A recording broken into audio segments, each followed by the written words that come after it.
Yeah, Hey, man. so Yeah. Go ahead, bro. Yeah. I do got just a one real question because I've heard some different stories. I got a few people in Cleveland that I've been moving around for a long time, but there's this one OG that used to tell me about house parties.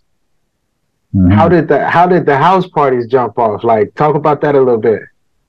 Let me tell you, man, I go back a long way with this shit, man. That's all I'm saying, man. Like, me and my mama had a type of relationship. You know what I'm saying? Like, I always got to do what I wanted to do. You know what I mean? I didn't really have restrictions. As long as I was honest with my mother and what I was doing, you know what I mean? I was basically able to do whatever I wanted to. So in the seventh grade, I used to throw house parties, you know what I'm saying? Like my last name, House. We had house parties. Well, really, they was basement parties because we had our parties in the basement. You know what I mean? I was 12 years old. Me and Clay used to get together on Friday, make up our steps and shit. You know what I'm saying? Everybody from niggas in high school coming to this junior high party. We had the live DJ. I'm selling hot dogs and beer and pop, and you know what I'm saying? Like, we used to get it in, man. Like, I wish we had camcorders back in the days, because that'll blow up. Boy, we used to get dressed for these house parties. You talking about gazelles, nigga, high top fades. Niggas thought they was Kid and Play and LL Cool J and all these niggas, boy. We used to get it. Them things went down in history. No, Facts. it's definitely history. One of my homies was he was telling me about it because I was talking about the Crazy Bone interview, and he was like, "Man, you should have asked him about that." And I was like, I didn't know." But the other Yeah, thing that I wanted to shit. ask you was every time I see you doing something, man, like you always moving. How did you come up with the name Layzie? Because you sure ain't lazy, bro. Like, how did that come about? Ah, man, well, this story right here. All right, I'm gonna tell this story one more time, man, and I'm gonna leave it alone. So I'm only lazy because it rhymed with crazy. You know what I'm saying? When I first, so when I went to Texas, I met a nigga named Al. Al name was Wishbone, Bone, and I was busy. And me and him got together. He was from Inglewood, California. I was from Cleveland. We went to this school called Trinity in Euless, Texas.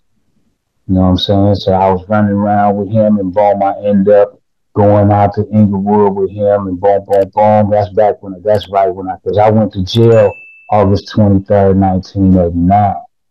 And that's the shit that changed my whole life. When I went, I met Owls, and then I came back, and then that's when I was like, I'm Bone.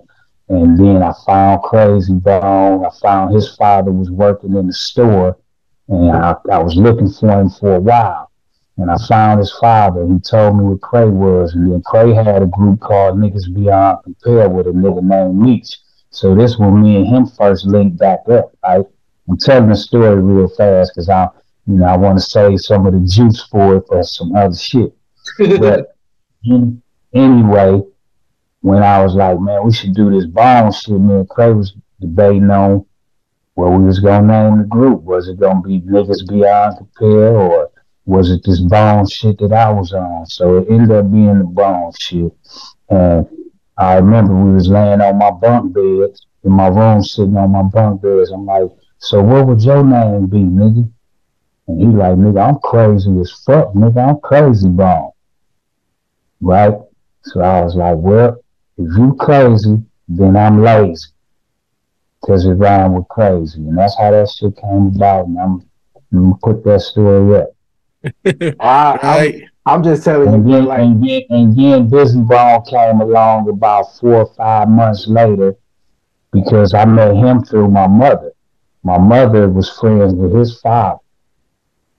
You know what I'm saying? So then my mother ended up coming over our house and never ever leaving. You know what I'm saying? So and he was MC Mello. You know what I'm saying? But he was like 14 years old though. He was like 13, 14. He was younger than me. I was already in high school, like junior high. I think he was in the 9th grade. I was in the 11th grade. And that's how all that shit happened, man. That's a little piece of history for y'all. You know, you're the third Bone Thugs member we've had on the show. So we've had Crazy and Bizzy. You guys are awesome. You guys are my favorite group of all time. That's why I've been trying to get everybody eventually. We're trying to pick and choose. I'm gonna tell y'all some real shit though. Like I don't be a lot of shit that Bizzy remember. I don't be remembering what the hell he be talking about. I be like, what? That ain't the way I see it. But I don't say nothing though. Like, I mean, you know, still my nigga if you don't get no bigger. Yeah. Well, only positive stuff. Only positive stuff. You're also the uncle of Dizzy Wright. I met him up here in Vancouver. Yeah. Oh, like actual blood uncles for real, or like we call Freeway Rick uncle? Well, no. I mean, I'm his uncle as far as since he was growing up child. Okay. I've been in his life all his life. So awesome. His mom is like my sister, and she worked for me in my early days and helped me organize my business back then. So Dizzy Wright is her son. So Dizzy been around this shit all his life. You know what I'm saying? But he went and made his own way. So yeah, he was a very friendly, polite person when I met him. Definitely, that's my nephew, man, and I love him. Like I love him, and I'm so proud of what he be doing. You know what I'm saying? Like he another one that got out here and made his dreams come true. You're tuning into I Only Touch Greatness podcast, Vancouver's best show with Ryan Hayes. Often imitated but never duplicated, I Only Touch Greatness podcast with Ryan Hayes. Looking for the most beers on tap, great steaks, great staff? Head over to the John B. The John B. Pub, the best bar in town. Say Hayes sent you. Grew up in Vancouver, way back when we was taking taxis, not Ubers. We was being young, living life to the fullest, doing dumb things, thinking we was the coolest. Doing us, having fun on a day-to-day.